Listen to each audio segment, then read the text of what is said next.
Welcome back, everyone, to part 6 of A Slippery Slope. I wish I could tell you when about this will end, but I don't know yet, so hang in there for the angst.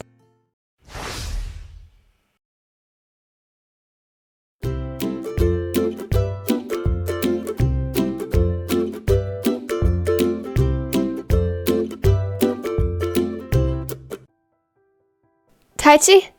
Taichi! Hayato stormed into the apartment, stumbling as he tried to take off his shoes and cursing under his breath in the process. He was half lying, half sitting on the floor, fighting with the damn things as a shadow appeared above him.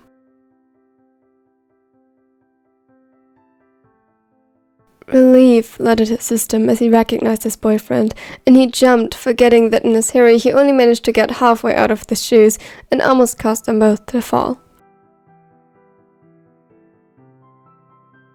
Hey, I'm happy to see you too.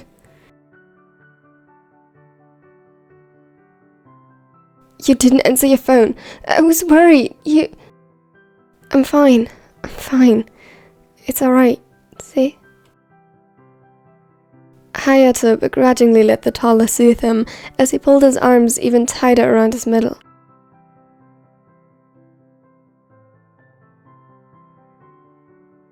I'm still mad at you.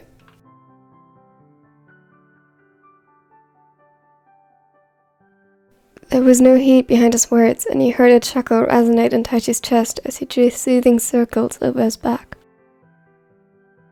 It's okay. Have you heard from the others? A new anxiousness mixed with the formerly light tone of his voice, and Hayato tensed.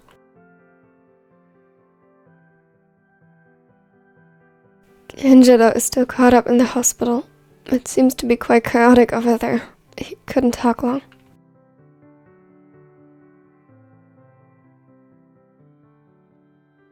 He could feel Taichi nodding slowly and his throat tightened. I couldn't reach Ada. Or you, but, well...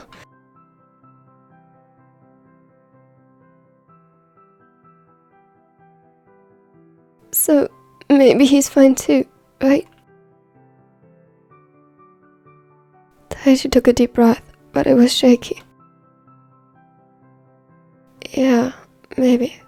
Come inside first. I'll look at where they wanted to hike and call the local authorities to go look for them.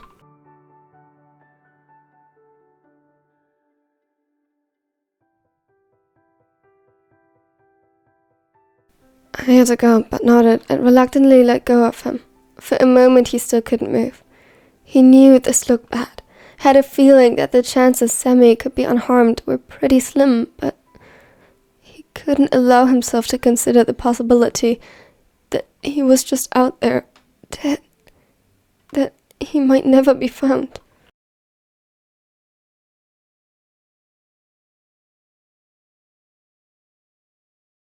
Tears pricked in his eyes, and suddenly there were two hands cupping his cheeks. It'll be alright. They'll find him. They have to. I'm so sorry that I caused you to worry.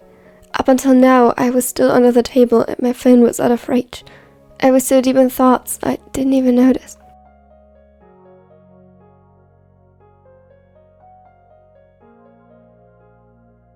But it'll be alright now. We are here, and soon Kenjiro will join us, and then Ida.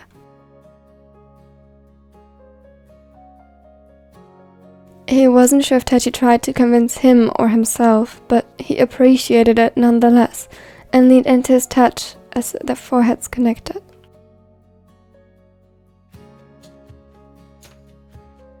It'll be alright. He repeated the words softly. He had to believe them.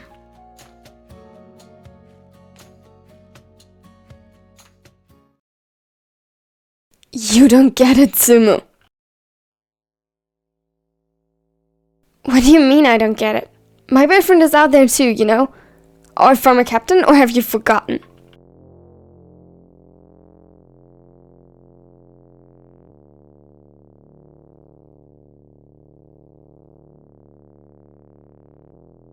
Sakusa had no idea what caused the argument. He had been in the hallway with Komori trying to connect the fire department in the general area of their boyfriend's trip, when suddenly, shouting arose from the other room.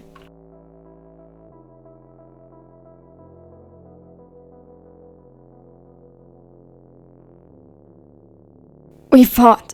It didn't even say goodbye to him. If something happens, you don't understand.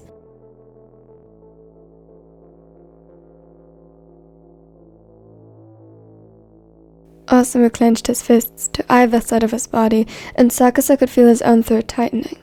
Memories of this morning when everything had still been fine flooded his brain, and he desperately wished he hadn't. Don't be a fucking idiot, dumbass! You couldn't know! I'm worried too, but they're fine! They have to be fine!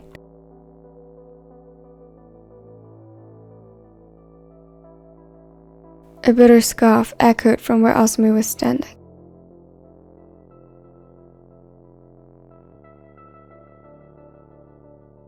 Who is the idiot now? Osamu's eyes widened and they glossed over with tears as his face twisted, reflecting a mixture of pain and anger. Shut up! How can you say something like that? Don't you want them to come home? Of course I do. There's nothing I want more.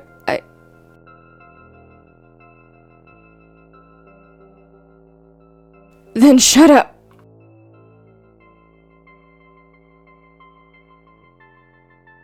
Sakusa saw the exact moment in which they snapped, and evidently Akagi did as well, because they both hurried to their respective twin and stopped them from storming into a fight. Sakusa had grabbed Atsumo's shoulders and held him back, while Akagi struggled a little more given the height difference, and stopped Osamu by placing himself between him and his brother. Miu, please. This is not the time we all want.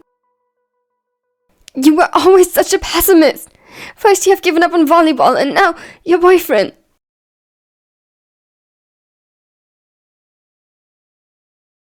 Atsu, that's enough. No one is giving up.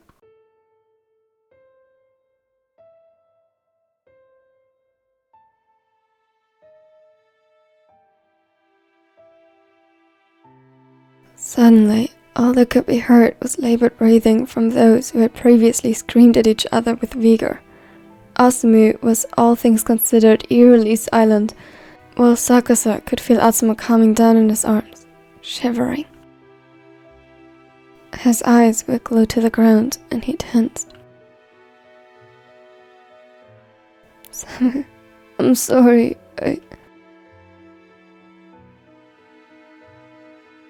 No, it's enough. You're right. No, that was too far, please. But you're right. I'm truly a terrible boyfriend, ain't I? First, I let a stupid fight come between me and then... He stretched out a hand to Akagi, who looked close to tears himself, and brushed his thumb over his cheek. Then I can't even take care of the ones that are still close to me, now.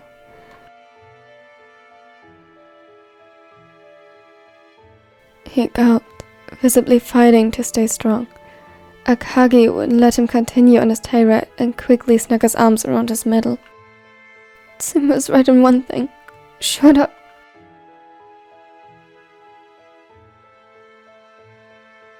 He sniffled against his chest and squeezed him tighter. Shut up. I love you, and Lynn does too. And we don't blame you, so shut up. He's right, you know. Komori appeared in the doorframe.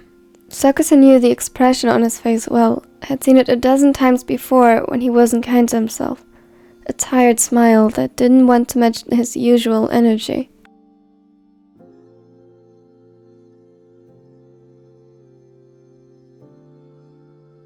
Did you reach someone?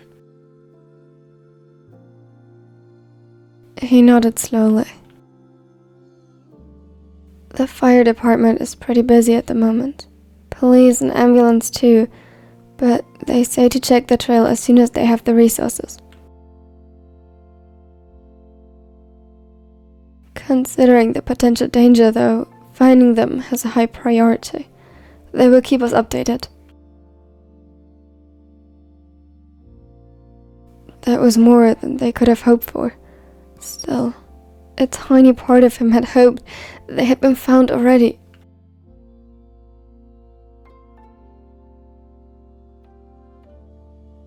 Sakusa felt as though his strength was leaving them.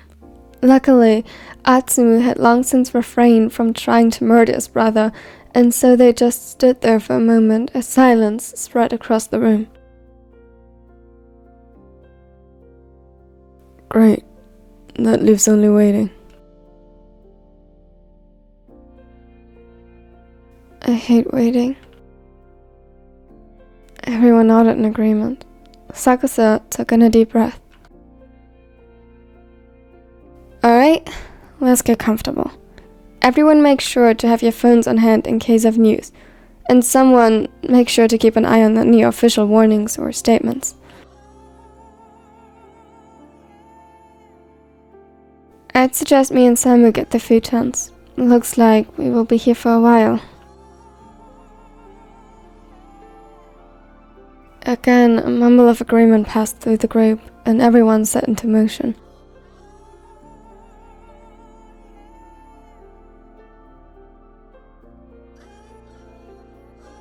Thank you all for watching to the end. I hope you won't kill me for making this part so short, but I really thought we needed a bit more Mia twin angst within all of this, and I promise if everything goes well, the next part will be uploaded tomorrow. Remember to like and subscribe to show me that you like this series and that I should continue putting out these videos as frequently as I do at the moment.